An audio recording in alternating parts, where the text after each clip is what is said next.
Welcome to Don Trey's Grapevine Podcast. This is our second episode, and normally, Dad, we said we were going to do it every Monday, but big news in the National Hockey League. So right off the bat, Dad, what'd you think of the firing of Mike Babcock? Yeah, I guess we'd have to get going, have to talk about Babcock.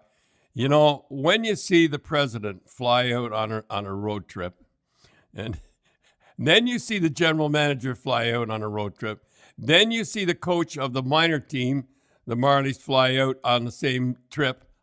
You kind of know, unless you want a rock falling on your head, you know what's going on. And he knew when he saw those guys out there that his days were numbered. Now, first of all, I'd like to say I really believe that the timing is really funny to me. I just don't understand the timing. You're going into Arizona, but I would have waited till he got back. I would have let him have and you know, a lot of people say, well, maybe what if he had if he won both games, then you wait. But I would have waited for the Buffalo-Detroit series. You're at home, you know, the whole deal. You got a chance there. He's walking in. He's going to have a tough time.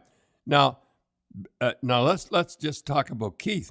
Keith's got a great record everywhere he's been. He's been a winner. I mean, the Leafs. You have to look at the Leafs, and they're not playing .500 hockey. It looks like they're, I don't know what they say. They had a pretty good game in Vegas, and Fleury had to make the save of the year to keep them in there. But, you know, it was the time to go. I think Babcock's just as happy.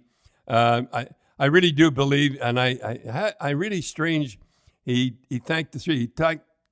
He said, I think he came here because of Tannenbaum, and he thanked Riley, the only player he thanked, and Lou Lamoriello. It was strange that he thanked those three guys. And the only thing I say about the whole finding right now is that the timing is kind of funny. I just don't get the timing. Yeah, it is. I mean, you know, Keith's going to have two tough games coming up. You have always said to me that a coach has 5 years, and Babcock was here 4.5 years. You say after 5 years, it becomes tough for a coach. Well, what happens is they've heard all your routines. They've heard all your tricks or whatever you want to call. 5 years, unless you're Scotty Bowman and you have a team that everybody makes the Hall of Fame. Very few, even Scotty got, well, I hate to say it, he did really get fired in Buffalo when he didn't have the goaltending.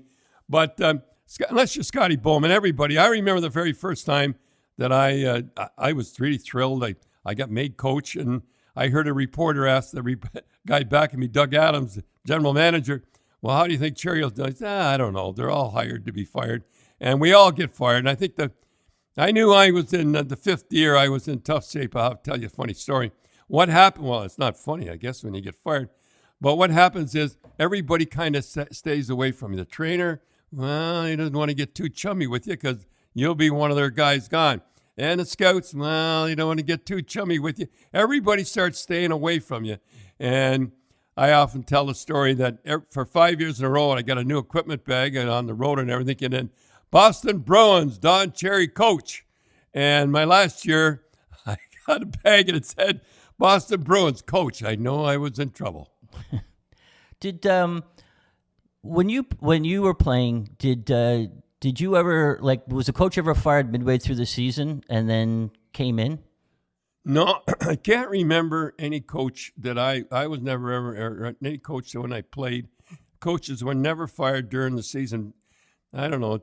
There'll be a big spurt. There's no doubt about it. The Leafs will take off a little. They'll play a little different. Every time a coach comes in and he takes over like that, it's like almost you bring in a goaltender or something like that. There'll be a spurt there.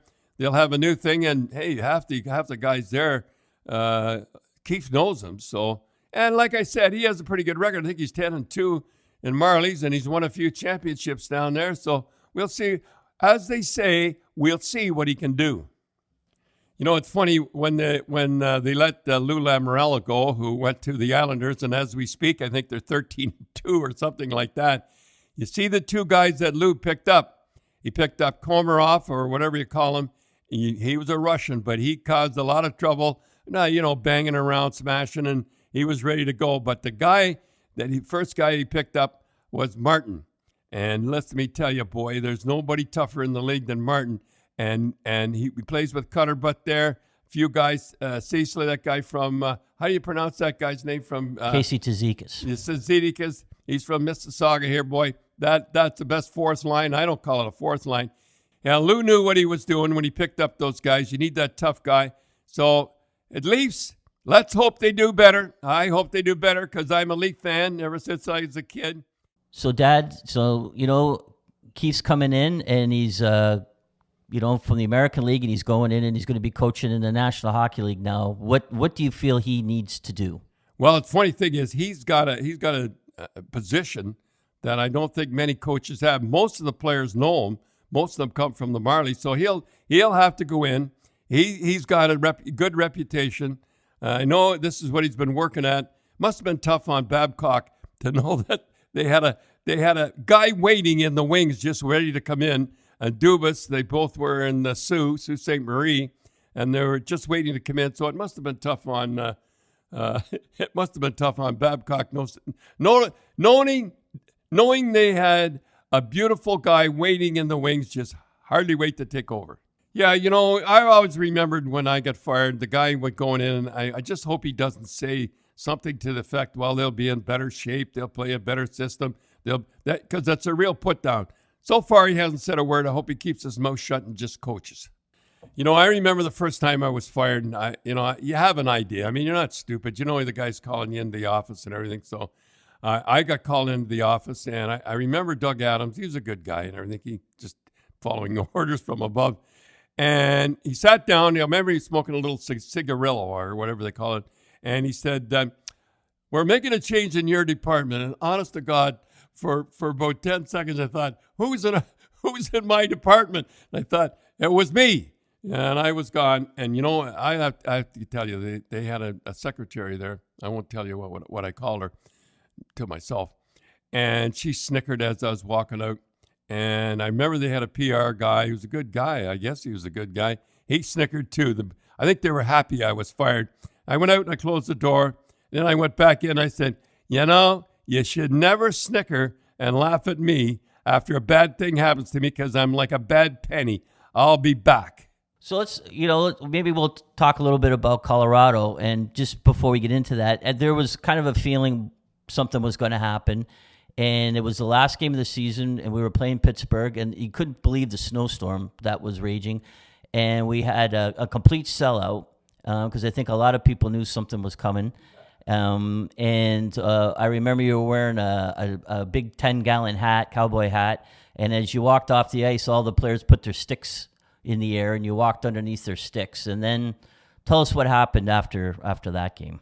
Well, that was really funny. The Denver Post, I was pretty popular out there, and the Denver Post, I think it was the Denver Post, the paper, they had a poll, and they said, should Cherry be fired or should Cherry not be fired?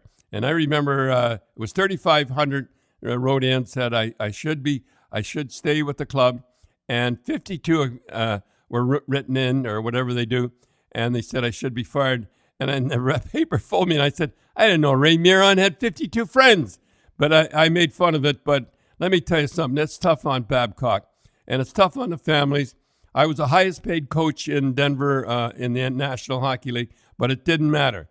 And it doesn't matter to Babcock. I know he's putting on a good show, and he's saying thanks very much for the opportunity and all stuff like that. But let me tell you, it's tough on the families. I don't care who it is.